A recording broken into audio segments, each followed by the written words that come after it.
اگر آپ غریب پیدا ہوئے ہیں تو یہ آپ کی غلطی نہیں ہے، لیکن اگر آپ غریب مرتے ہیں تو یہ آپ کی غلطی ہے۔ اگر آپ اسے اچھا نہیں بنا سکتے تو کم از کم اسے اچھا دکھا تو سکتے ہیں۔ میں مشکل کام کرنے کے لیے ایک سست شخص کی تلاش کرتا ہوں، کیونکہ کاہل شخص اسے کرنے کا آسان طریقہ تلاش کرے گا۔ کامیابی ایک ناقص استاد ہے۔ یہ ہوشیار لوگوں کو یہ سوچنے پر مجبور کرتا ہے کہ وہ کبھی ہار نہیں سکتے۔ صبر کامیابی کی کنجی ہے۔ اگر آپ کو لگتا ہے کہ آپ کا استاد سخت ہے تو انتظار کریں جب تک کہ آپ کو باس نہیں مل جاتا۔ وراثت ایک بیوقوف چیز ہے۔ مجھے وراثت نہیں چاہیے۔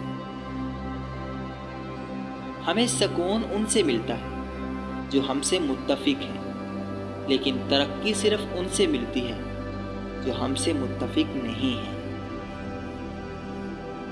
جب آپ بیکار بیٹھے ہوں تو گھڑی کو دیکھیں، لیکن جب آپ کام کر رہے ہوں تو کبھی گھڑی کی طرف مت دیکھیں۔ مائکروسافٹ لالچ کے بارے میں نہیں ہے، یہ جدت اور انصاف کے بارے میں ہے۔ ٹیکنالوجی ہمارے ساتھی انسانوں کے لیے ہمارے اندر موجود ہمدردی کو کھول رہی ہے۔ ہمیں رویے کو تبدیل کرنے میں بہت زیادہ پیسہ لگانا پڑتا ہے۔ عظیم کمپنیاں اس میں شامل لوگوں سے اعلیٰ سطح کے عزم کا مطالبہ کرتی ہیں۔ میرے خیال میں غریبوں کی مدد کرنے والے امیر کا عام خیال اہم ہے۔ جیسا کہ ہم اگلی صدی کی طرف دیکھتے ہیں، لیڈر وہ ہوں گے جو دوسروں کو با اختیار بناتے ہیں۔ پرہیز کے بغیر علاج صرف غیر پائیدار ہے۔ لوگ ہمیشہ تبدیلی سے ڈرتے ہیں۔ لوگ بجلی سے ڈرتے تھے جب اس کی ایجاد ہوئی، پھر نہیں۔ بیوقوفوں کے ساتھ اچھا بنو۔ امکانات ہیں کہ کوئی ایک بھی آپ کے کام آ جائے۔ اپنا موازنہ اس دنیا میں کسی سے نہ کریں۔ اگر آپ ایسا کرتے ہیں تو آپ اپنی توہین کر رہے ہیں۔ وراثت کی اہمیت ایک کیلے کے چھلکے کی مانند ہے۔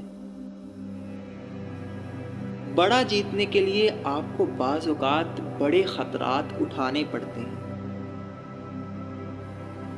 طاقت علم سے نہیں آتی، بلکہ علم کو بانٹنے سے آتی ہے۔